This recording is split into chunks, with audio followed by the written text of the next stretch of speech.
নমস্কার বন্ধুরা, আমার কথা চ্যানেলের আরও একটি ভিডিওতে আপনাদের সকলকে স্বাগত জানাই। আজ আমি যে রেসিপিটি নিয়ে এসেছি এটির নাম চিকেন রোগান জোশ। এটি একটি কাশ্মীরি কুইজিন। যদিও এই রেসিপিটা কিন্তু খুবই লাইট রেসিপি, খুব একটা হেভি নয়।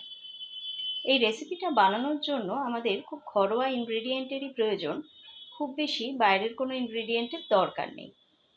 চলুন দেখে নিই রেসিপিটি বানানোর জন্য আমাদের কি কি প্রয়োজন। প্রথমেই রয়েছে চিকেন, এরপর রয়েছে কিছু গুঁড়ো মশলা, যেমন ধনে গুঁড়ো, জিরে গুঁড়ো, লঙ্কা গুঁড়ো, কাশ্মীরি লঙ্কা গুঁড়ো, হলুদ গুঁড়ো, নুন, অল্প স্বাদমতো মিষ্টি। এছাড়া রয়েছে আমাদের পেঁয়াজ কুচি, আদা বাটা, রসুন বাটা, টমেটো কুচি,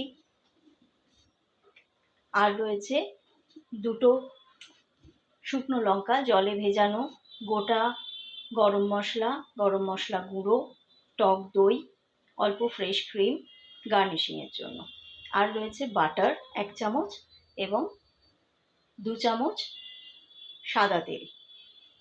এই দিয়ে হয়ে যাবে আমাদের চিকেন রোগান জোশ। এবার আমি কড়াইতে সাদা তেল আর বাটার দিয়ে নিয়েছি। কেউ যদি চান পুরোটাই বাটারে করবেন তাও করতে পারেন।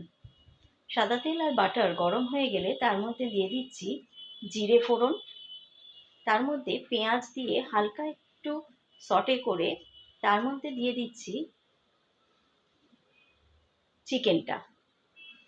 এতে দিয়ে দিচ্ছি আদা রসুনের পেস্ট আর নুন।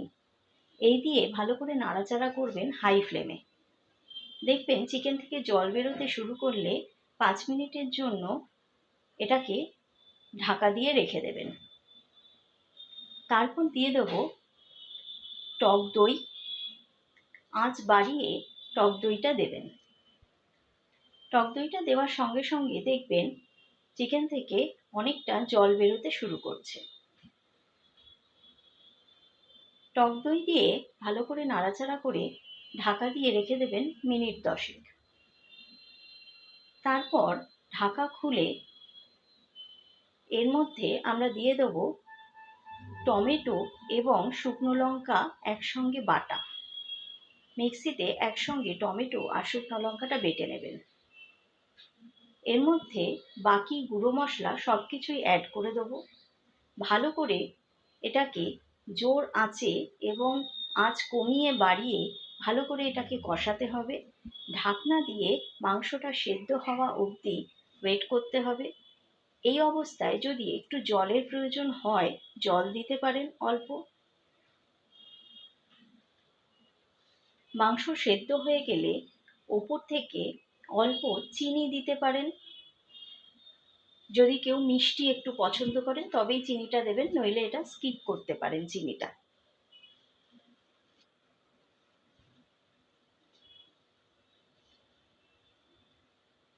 মাংসটা বেশ ঘন ঘন হয়ে এলে, মাংস সেদ্ধ হওয়া অবধি মাংসটা বেশ ঘন ঘন হয়ে এলে এবারে আমরা এর উপরে দিয়ে দেবো ধনেপাতা কুচি। ধনেপাতা কুচি দিয়ে অল্প একটু স্ট্যান্ডিং টাইম দিয়ে গ্যাস বন্ধ করে রেখে দেবো। দেখুন মাংসটা আমাদের এখন হয়ে গেছে। এর উপর আমরা দিয়ে দেবো ধনেপাতা কুচি। চিকেন রোগান জোশ কিন্তু একটু ঝোল ঝোল হয়, খুব শুকনো এটা হয় না, তাই রান্নাটা একটু ঝোল ঝোল রাখলেই ভালো লাগবে। এবার এটা আমরা প্লেটে সার্ভ করে দেবো।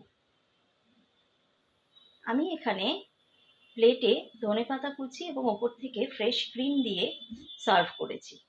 এই অবস্থায় আপনারা চাইলে একটু বাটারও দিতে পারেন। বাটারের গন্ধটা রোগান জোশের সাথে খুব ভালো যায়।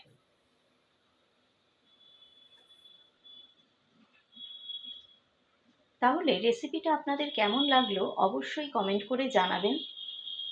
ভালো লাগলে লাইক শেয়ার অবশ্যই করবেন। চ্যানেলটাকে সাবস্ক্রাইব করবেন। আজ তাহলে এই পর্যন্তই। ভালো থাকবেন সকলে। পরের আরও একটি ভিডিওতে আবার দেখা হবে। ধন্যবাদ।